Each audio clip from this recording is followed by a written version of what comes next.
ഗോബി മഞ്ചൂരിയൻ്റെ കൂടെ butter garlic rice നല്ല കോമ്പിനേഷനാണ് കേട്ടോ. ഈ റൈസ് ഉണ്ടാക്കാൻ നല്ല എളുപ്പമാണ്, അതുപോലെ തന്നെ നല്ല സ്വാദുണ്ട്, പെട്ടെന്ന് തന്നെ ഉണ്ടാക്കിയെടുക്കാനും പറ്റും. അപ്പോൾ ആദ്യം നമുക്ക് ഗോബി മഞ്ചൂരിയൻ ഉണ്ടാക്കാം. അതിന് വേണ്ടിയിട്ട് ഒരു പാത്രത്തിലേക്ക് 3 ടേബിൾ സ്പൂൺ മൈദ, അതേ അളവിൽ തന്നെ കോൺഫ്ലോർ, കുറച്ച് കുരുമുളക് പൊടി, ഉപ്പും കൂടെ ചേർത്തിട്ട് നന്നായിട്ടൊന്ന് മിക്സാക്കിയതിന് ശേഷം കുറേശ്ശെ വെള്ളം ഒഴിച്ചിട്ട് നമുക്കിതൊന്ന് കലക്കിയെടുക്കാം. അപ്പോൾ ഒരുപാട് വെള്ളം ഒഴിക്കേണ്ട, ആദ്യം കുറച്ച് വെള്ളം ഒഴിക്കുക, അങ്ങനെ കലക്കിയെടുക്കാം കേട്ടോ. അപ്പോൾ ഈ മാവ് ഒരുപാട് ലൂസാവരുത്, അതുപോലെ തന്നെ ഒരുപാട് തിക്കാവരുത് കേട്ടോ. അതേപോലെ നന്നായിട്ട് കലക്കിയിട്ട് കാണിക്കാം. അപ്പോൾ അതേപോലെ ഒഴിക്കുമ്പോൾ ഇങ്ങനെ മനസ്സിലാവണില്ലേ, ഇതേ അളവിലുണ്ടായാൽ മതി കേട്ടോ. കോളിഫ്ലവർ ഒരു അരമണിക്കൂർ നേരം ഉപ്പ് വെള്ളത്തിൽ ഇട്ട് വെക്കുക. അതിനുശേഷം നന്നായിട്ട് കഴുകിയിട്ട് അതേപോലെ ചെറിയ പൂവുകളായിട്ട് എടുക്കാം. ഇനി നമുക്ക് ഇതെല്ലാം നമ്മുടെ ഈ മാവിലേക്ക് ഇട്ട് കൊടുക്കാം. മാവിലേക്ക് ഇട്ട് കൊടുത്തിട്ട് നന്നായിട്ട് മിക്സ് ആക്കാം കേട്ടോ.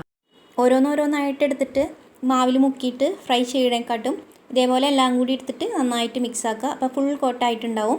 ഇനി ഇതിൽ നിന്ന് ഓരോന്നായിട്ട് എടുത്തിട്ട് ഫ്രൈ ചെയ്താൽ മതി കേട്ടോ. നന്നായിട്ട് മിക്സ് ആയിട്ടുണ്ട്. മാവെല്ലാം അതുമേ നന്നായിട്ടൊന്ന് പിടിച്ച് വന്നിട്ടുണ്ട്. ഇനി നമുക്കിത് എണ്ണയിൽ വറുത്തെടുക്കാം. അപ്പോൾ ഞാനിങ്ങനെ ഒരുപാട് എണ്ണയൊന്നും ഒഴിക്കണില്ല, 2 ട്രിപ്പായിട്ടാണ് വറുത്തെടുക്കുന്നത്. നല്ല ചൂടായ എണ്ണയിലേക്ക് ഇട്ട് കൊടുക്കാം. എണ്ണ നല്ല ചൂടുണ്ടാവണം കേട്ടോ ഇടണ സമയത്ത്. അത് കഴിഞ്ഞിട്ട് എല്ലാം ഇട്ടതിന് ശേഷം പിന്നെ നമ്മൾ മീഡിയം ഫ്ലെയിമിലേക്ക് ആക്കിയാൽ മതി. അത് കഴിഞ്ഞിട്ട് തിരിച്ചും മറിച്ചൊക്കെ ഇട്ടിട്ട് നന്നായിട്ട് വറുത്തെടുക്കാം. ഒരു ലൈറ്റ് ഗോൾഡൻ ബ്രൗൺ കളറാകുമ്പോൾ നമുക്ക് എടുക്കാം. അപ്പോൾ നല്ല ക്രിസ്പി ആയിട്ടുണ്ടാവും കോളിഫ്ലവർ. അപ്പോൾ ഏതാണ്ട് ഒരു ലൈറ്റ് കളറായിട്ടുണ്ട്. ഇത് നമുക്ക് എടുക്കാം.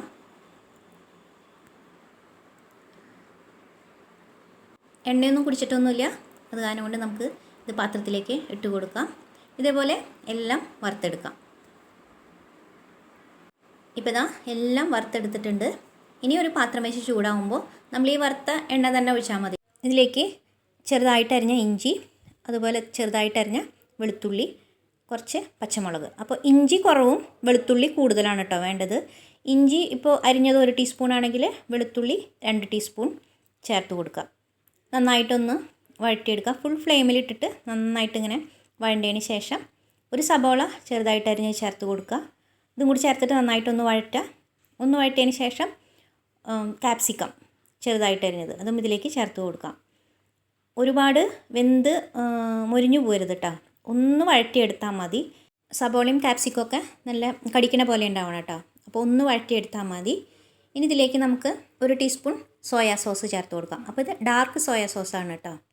ഇനി 1 ടീസ്പൂൺ റെഡ് ചില്ലി പേസ്റ്റ് ചേർക്കുന്നുണ്ട്. ഇതില്ല ഗ്രീൻ ചില്ലി പേസ്റ്റ് ആണെങ്കിലും അതും ചേർത്ത് കൊടുത്താൽ മതി കേട്ടോ. ഇനി 2 ടീസ്പൂൺ ടൊമാറ്റോ സോസ് ചേർത്ത് കൊടുക്കുക. 1/2 ടീസ്പൂൺ പഞ്ചസാര, 1/2 ടീസ്പൂൺ കുരുമുളക് പൊടി, ഇതെല്ലാം കൂടി ചേർത്തിട്ട് നന്നായിട്ടൊന്ന് ഇളക്കിയെടുക്കാം. ഈ സോസുകളുടെ പച്ചമണമൊക്കെ ഒന്ന് മാറണം. ഒന്ന് ഇളക്കി കൊടുത്തതിന് ശേഷം കുറച്ച് ഉപ്പ് ചേർത്ത് കൊടുക്കാം കേട്ടോ. ഈ സോസുകളിലൊക്കെ ഉപ്പുണ്ടാവും, എന്നാലും കുറച്ച് ഉപ്പ് ചേർത്ത് കൊടുക്കാം. ഉപ്പും കൂടെ ചേർത്തിട്ട് നന്നായിട്ടൊന്നും കൂടെ വഴറ്റുക.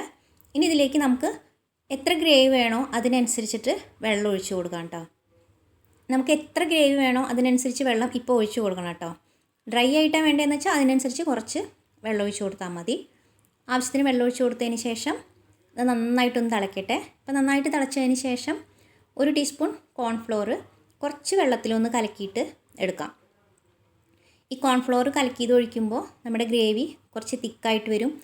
സോസൊക്കെ നന്നായിട്ട് തിളച്ചതിന് ശേഷം ഇതിലേക്ക് നമുക്ക് കുറേശ്ശെ ഒഴിച്ച് കൊടുക്കുക കേട്ടോ. ആദ്യം കുറച്ച് ഒഴിച്ച് കൊടുത്ത് നോക്കുക, ആവശ്യത്തിനനുസരിച്ച്. നമ്മൾ ഒരു തിക്കായി കഴിഞ്ഞാൽ അത്രയും മതി.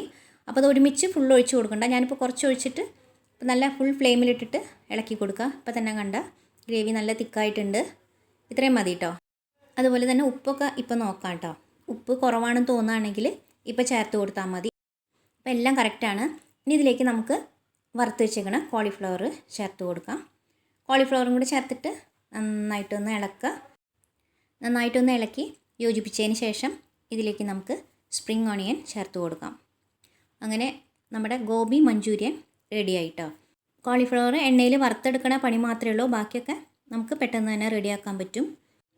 ഒരുപാട് കഷ്ടമൊന്നുമില്ല, പെട്ടെന്ന് തന്നെ ഉണ്ടാക്കിയെടുക്കാനും പറ്റും. അപ്പോൾ ഈ ഗോബി മഞ്ചൂരിയൻ്റെ കൂടെ കഴിക്കാനായിട്ട് പറ്റിയൊരു കോമ്പിനേഷനാണ് ബട്ടർ ഗാർലിക് റൈസ്. അപ്പോൾ അതെങ്ങനെ ഉണ്ടാക്കാമെന്ന് കൂടെ നമുക്ക് നോക്കാം. ബട്ടർ ഗാർലിക് റൈസ് ഉണ്ടാക്കാൻ വേണ്ടിയിട്ട് ഒരു പാൻ വെച്ച് ചൂടാകുമ്പോൾ ബട്ടർ ചേർത്ത് കൊടുക്കുക. ബട്ടർ ഒന്ന് ചൂടായി വരുമ്പോൾ അതിലേക്ക് വെളുത്തുള്ളി ചെറുതായിട്ട് അരിഞ്ഞത് ചേർത്ത് കൊടുക്കാം. ഇത് നന്നായിട്ടൊന്ന് വഴറ്റാം. ഒന്ന് വഴറ്റിയെടുത്തതിന് ശേഷം ഇതിലേക്ക് ഒരു സബോള, ചെറിയ സബോളയാണ്, അതും ചെറുതായിട്ട് അരിഞ്ഞതാണ്, അത് ഇതിലേക്ക് ചേർത്ത് കൊടുക്കുക. രണ്ടും കൂടെ നന്നായിട്ടൊന്ന് വഴറ്റുക. ഒന്ന് വഴറ്റിയതിന് ശേഷം കുറച്ച് ചില്ലി ഫ്ലേക്സ് ചേർത്ത് കൊടുക്കാം. ചേർത്തിട്ട് നന്നായിട്ട് വഴറ്റുക. ഒന്ന് വഴറ്റിയതിന് ശേഷം ഒറിഗാനോ. അപ്പോൾ ഈ ഒറിഗാനോ ചേർക്കുമ്പോൾ നമ്മുടെ റൈസിന് നല്ലൊരു ഫ്ലേവർ ഉണ്ടാവും കേട്ടോ. അതും കൂടെ ചേർത്തിട്ട് നന്നായിട്ട് വഴറ്റുക. ഇനി ഇതിലേക്ക് നമ്മൾ വേവിച്ച് വെച്ചിരിക്കണ ബാസ്മതി റൈസ് ചേർത്ത് കൊടുക്കുക. നന്നായിട്ടൊന്ന് മിക്സ് ആക്കുക. ഇത്രയേ ഉള്ളൂ കേട്ടോ, നമ്മുടെ ബട്ടർ ഗാർലിക് റൈസ് റെഡി ആയിട്ടുണ്ട്. നല്ല എളുപ്പമാണ് കേട്ടോ അത് ഉണ്ടാക്കാനായിട്ട്. പിന്നെ ഈ ഗോബി മഞ്ചൂരിയൻ്റെ കൂടെ നല്ലൊരു കോമ്പിനേഷനാണ്. അപ്പോൾ നിങ്ങളെല്ലാവരും ഉണ്ടാക്കി നോക്കൂ. ഉണ്ടാക്കി നോക്കിയിട്ട് അഭിപ്രായം പറയാൻ മറക്കരുത്. ഇഷ്ടമായെങ്കിൽ ഷെയർ ചെയ്യണം, കമൻറ്റ് ചെയ്യണം, ചാനൽ സബ്സ്ക്രൈബ് ചെയ്യണം. അടുത്ത വീഡിയോയിൽ കാണാം.